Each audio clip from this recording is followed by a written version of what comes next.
ไอ้ละเอาไว้ใส่ หุ้ยเนาะเจ้านี่เนาะจังได๋เจ้าจังเฮ็ดจังซี่ก็ให้ลูกใส่แน่โดน บ่ มา เป็นห เทื่ ยั อง นึ ด ง อกข่อยมีใส่อยู่ดอกบ่เป็นหยังดอกอุ้ยอีหล่าบ่ได้ไปโรงเรียนหลายมื้อแล้วเด้นี่วันนี้คันได้บ่สบายก็เป็นโดนบ่ได้ไปโรงเรียนเป็นอาทิตย์แล้วเด้นี่ลูก พ่อหนูไม่ใส่ โอ้พ่อหนูบ่โอ้พ่อกับแม่แยกทางกันโดนแล้วลูกตั้งแต่อีหลายังน้อยๆแล้วด้วยความว่าไปนํกันบ่ได้มันเป็นเรื่องของคนใหญ่เด้อลูกเด้อแต่ว่าพ่อก็ยังฮักหนูคือเก่านั่นล่ะพ่อก็ยังเป็นพ่อของหนูคือเก่าแม่บ่ได้กีดกันหนูกับพ่อเด้อให้หนูฮักพ่อคือเก่าเด้อลูกเด้อ เนี่ยปะเดี๋ยว ไปติล่ะจะซ่องอีหยังล่ะเฒ่า เมียเก่าข่อยอยู่นี่ บ้านเมียเก่า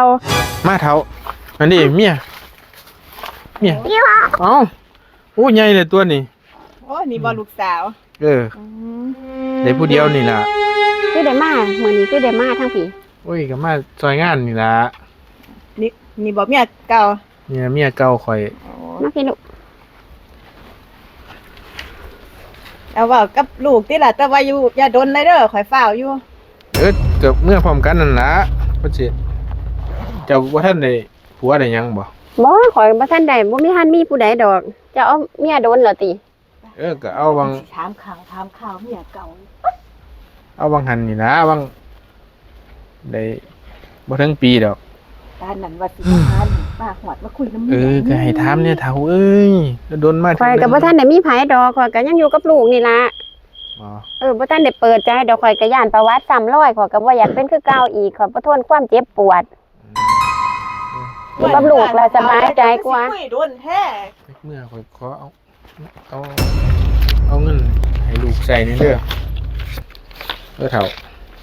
เอาเงินให้ลูกใส่นี่จัก1,000ไอ้ละเอาไว้ใส่ หุ้ยเนาะเจ้านี่เนาะจังได๋เจ้าจังเฮ็ดจังซี่ ก็ให้ลูกใส่แน่โดน บ่ มา เป็นห เทื่ ยั อง นึ ดอก ง ข่อยมีใส่อยู่ดอกบ่เป็นหยังดอก เงินนั่นหายามใดก็ได้ลูกกันมีผู้เดียวโดนๆได้มาหาเทื่อนึงนั่น